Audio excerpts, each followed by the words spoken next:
We found out about Camilla when I was 20 weeks pregnant, pregnant with twins, and I went in for just a level 2 ultrasound with the high-risk doctors, and they found the heart condition. So basically told me, your daughter has what we call transposition of the great arteries.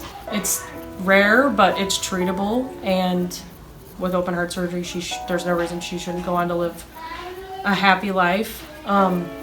So in the moment, I was very upset. I called him afterwards.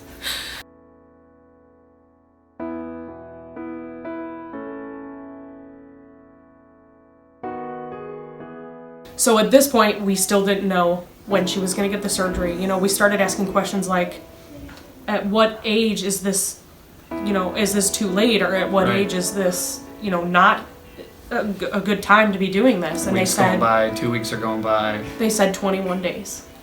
So we finally got the call at probably the 21-day mark that said, okay, you know, we've gotten a week's worth of negative cultures.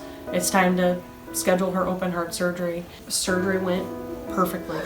They came in, I mean, they told us. Ahead of schedule. She went ahead of schedule. Everything, you know, went beautifully. So I thought, finally. Yeah, we can take a breath, yeah. Finally, it's fixed. Almost a week later, they told us that she'll be going home. I'm with Camilla in the room, and, you know, I'm taking pictures. I'm like pulling out her little outfit that I'm gonna take her home in. And I noticed that her fingernails are very long, so I'm like, I need to cut those, because, you know, for the longest time I didn't get to, you know, I wanted to brush her hair, I wanted to groom her, I wanted her to be pretty for, you know, going home. So I get out these little nail clippers and I'm clipping her nails, and I clip her thumbnail too short. Bleeding, bleeding, bleeding. The nurse comes in, tries to get it to clot, so the nurse and I are hovering over Camilla, and the monitor was going off because she kept moving and it kept like falling off of her. So the heart monitor was going off and we kept pressing snooze. And, you know, we're both kind of looking at her and looking at the clock, and then the heart monitor goes off again. But then I realize, no, that's real. That's real. They hit the code blue button, and it was just, the room was in a panic. The room filled with people, and every new person that walked in, I just backed up more and more to make room for them. And, you know, they did chest compressions. I didn't hear crying yet. The social workers came in and they kind of got in front of my face and they said, you don't have to be here for this. You don't have to watch this if you don't want to. So the social worker tried Ryan and tried Ryan and tried Ryan.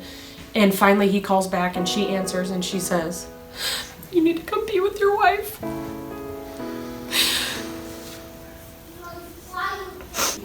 That's the first thing I thought was, it's Camilla's dead. Yeah. We didn't know what her future was after that. We didn't know, you know, we thought she got the surgery to save her life. We didn't know that this was going to happen. The doctors didn't know why it happened. You know, they have theories, they ran tests. They don't know why she went into cardiac arrest, but I can tell you that if we would have went home on the Friday that they said we were going to, that she wouldn't be here. She probably wouldn't be here. So the fact that it happened in the hospital, you know, was huge.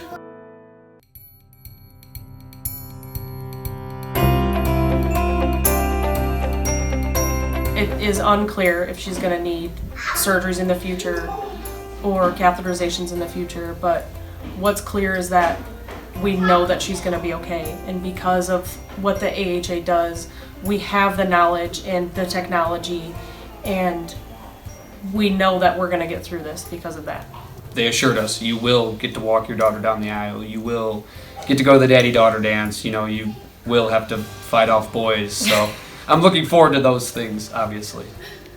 My heart was broken and the AJ fixed it.